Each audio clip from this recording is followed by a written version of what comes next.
Good day! Ito na naman si Kuya Mike at tara, samahan nyo ko dito magluto ng isang napakasarap na pork ribs and belly na napakasarsa talaga namang taob na naman ang kaldero natin ito. Ubus na naman ang kanin pag kumain tayo nito. So tara guys, at ipapakita ko sa inyo kung ano ang mga ingredients natin dito. Yan.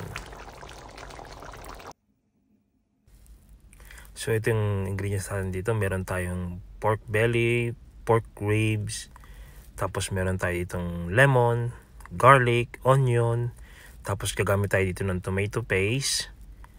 Okay, tapos gagamitin tayo dito ng paprika, paminta, yung garlic na powder, soy sauce, oyster sauce, sugar. So yun lang yung mga kailangan nating gamitin ngayon. So syempre dun sa ating kawali, magpainit muna tayo ng ating mantika. Tapos simulan nating maggisa ng ating sibuyas. Yan. Okay. So lutuin lang natin ng kaunti yung ating sibuyas. At pagkatapos ay ilalagay natin yung ating bawang o yung garlic. Yan.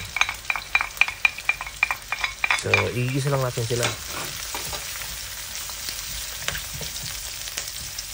Yan. And then ilalagay natin yung ating kinat na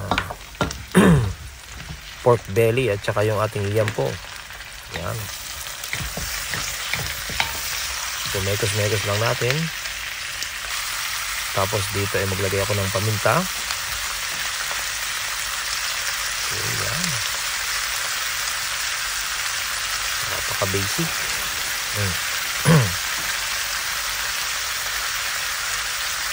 So talaga naman kahit yung sarsa lang ulam na pag naluto ito, grabe. So dito maglagay ako ng sweet paprika.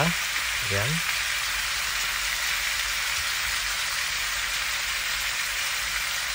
Nasa sa inyo na po kung gaano kadami ang gusto nyong ilagay. The more the better. Diba? Nakita nyo mamula-mula yung ating karne. Tapos dito maglagay tayo ng soy sauce.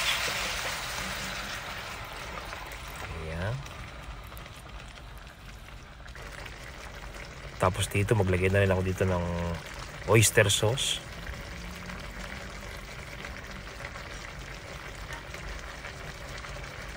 Okay. Tapos dagdagan na natin ng yung garlic natin na yung yung powder na. Yan, pampadagdag sarap sa ating niluluto. Tapos meron ako dito tomato paste. Yan. Pigain natin siya. So kung wala kayong tomato paste, pwede kayong gumamit ng mga natural na tomato, pero damihan nyo lang. Okay, dito maglagay na rin ako ng sugar.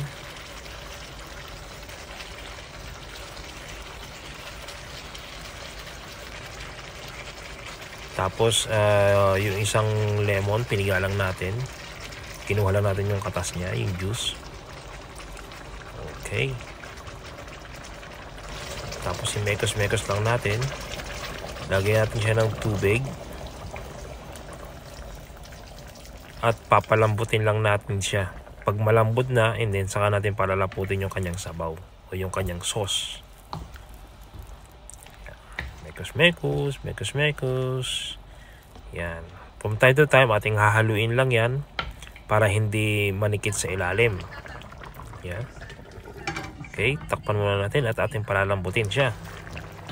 Okay, yun nga sabi ko, mayat maya hahaluin lang natin para hindi manikit sa ilalim. Palalambutin lang natin yung karne. So yun, at patitiktikin lang natin yung kanyang yung kanyang sauce para mas lalong mas masarap. Yan.